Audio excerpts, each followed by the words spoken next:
Alright guys, so today I'm going to talk to you about the contrasts of global leadership between George Washington and Joseph Stalin.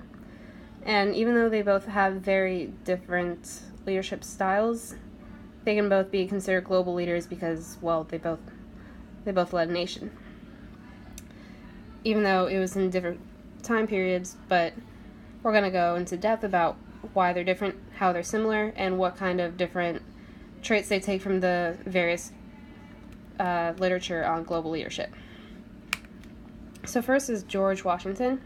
So he obviously led the revolution in the 16th century for the United States of America. He was very innovative because all of his ideas were very new. They wanted to separate from the colonial powers. So obviously that took a lot of innovation, which was covered in Mendenhall's writing. In addition to this, he was also an agent of change, which was also discussed by Mendenhall and his colleagues. So this means that he saw something was wrong and he wanted to do something about it. He was an agent of change. So his people were being represented unfairly. He led an army to lead the Revolutionary War, and after that he became the first president of the United States, so he obviously created the American tradition leading into that.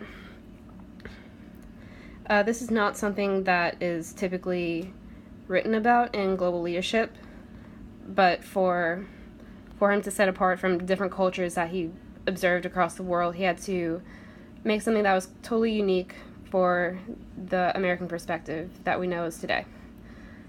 And as far as his leadership style within itself, it is best to see George and his colleagues writing on authentic leadership, which really has to do with a lot of introspection, realizing who your true self is and what your main goals are. And clearly his goals were very people-oriented, very change-oriented, and all about the people as a whole.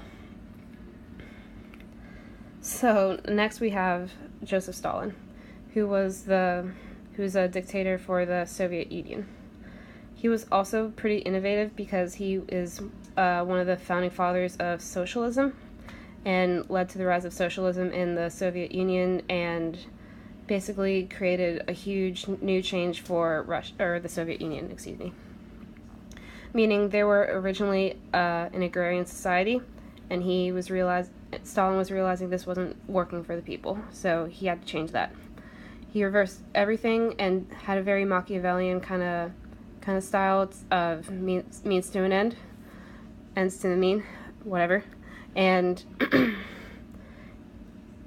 and he transformed their economy into an industrial economy.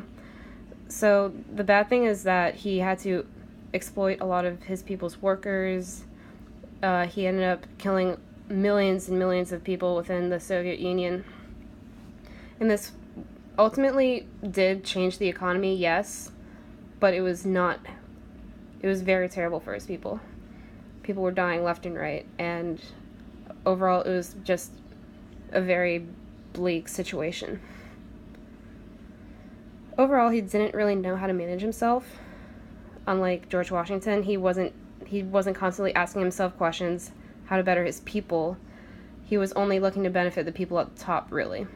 He didn't care about the peasant class, the lower class. He was only seeking to benefit the elite, which is a little tricky because he had a very poor upbringing, so that might have come into play.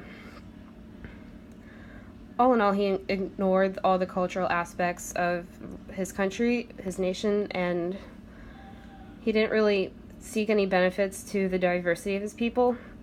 So he didn't exactly utilize many of the other skills of being a global leader besides the fact of being innovative. And that is the difference between Washington and Stalin.